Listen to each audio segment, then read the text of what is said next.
Back now to our lead story on President Marcos Jr.'s two-day state visit to Singapore. He already met with the Filipino community there.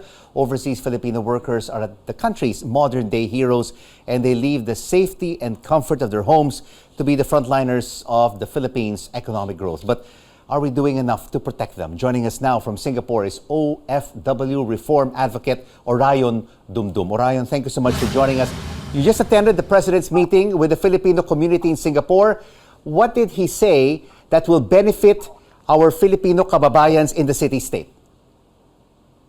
Well, number one, Rico, there was this announcement that there's going to be a digitalization effort of the bureaucracy, particularly for the processing of the requirements that Filipino workers need to do whenever they go abroad or need to come home or do anything else. So that's a major thing. You know? That thing was mentioned about digitalization and making things much more efficient. And more importantly, there was actually this very, very major highlight regarding there was the Department of Migrant Workers led by Secretary Susan Ople, whereby the Singapore government actually approached the Marcos administration about Singapore actually needing more healthcare workers, so nurses and other allied medical staff, particularly because of the results of the pandemic. So there's now actually going to be much more deployment of healthcare professionals from the Philippines into Singapore. So that was a major highlight that we heard earlier today. There's this really close relationship, Orion, between the two nations, because the city-state is our sixth largest trading partner, the top source of approved investments, and the second largest source of remittances from OFWs. Over 200,000 Filipinos live and work there. So Singapore is a key trade and investment partner of the Philippines. You have been living in Singapore for quite a number of years now. Are Filipinos in Singapore being treated fairly? Yes, I would say that Filipinos are actually being treated very fairly by the government of Singapore and by most of the employers.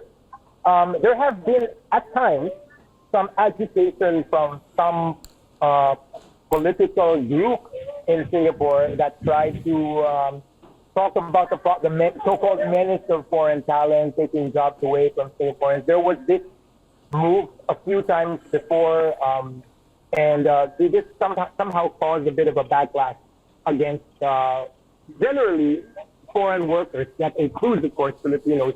So there was a time that there would be some anti-Filipino sentiment, but that quickly gets removed because the government of Singapore is very big on not allowing this kind of hatred to fester, and they always try to promote a good relationship with all of the people who are living in Singapore. So that hasn't become a huge problem. All right, the South China issue, the West Philippine Sea issue, is a very important issue, especially for the Philippines. Is it also important for the Singaporean government? It is actually quite an important issue for the Singapore government, particularly because it is seen as an ASEAN issue. You know, number one, there are other ASEAN countries also in the region that are also competing for different island groups within the West Philippine Sea. So for that reason, Singapore does have an interest in at least maintaining peace and avoiding hostilities and conflict. So yeah, it is a very important issue for them. And of course, China, Orion, is the largest trading partner of ASEAN countries. But of course, the group continues to wait for the code of conduct for the South China Sea. Do you think that this will ever materialize?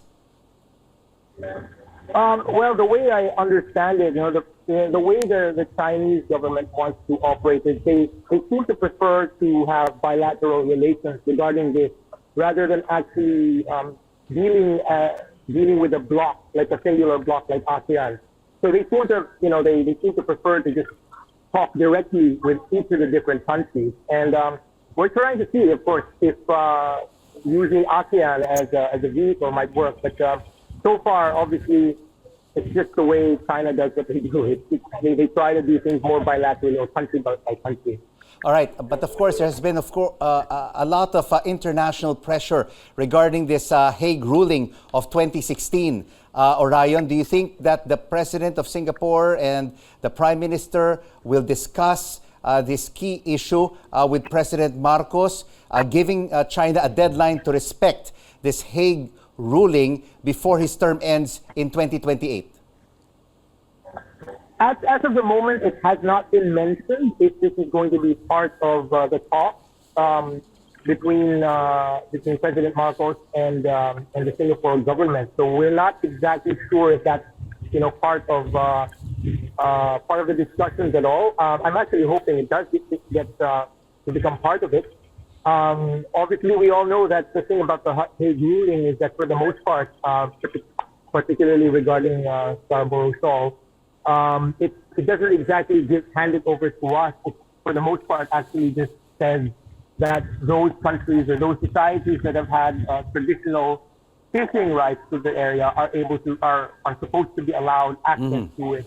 So it hasn't really, in many ways, actually given us something. It just basically just said that the ideal situation is that China should not have monopoly over the area. Thank you so much for your insights and for joining us from Singapore. OFW Reform Advocate Orion Dumdum.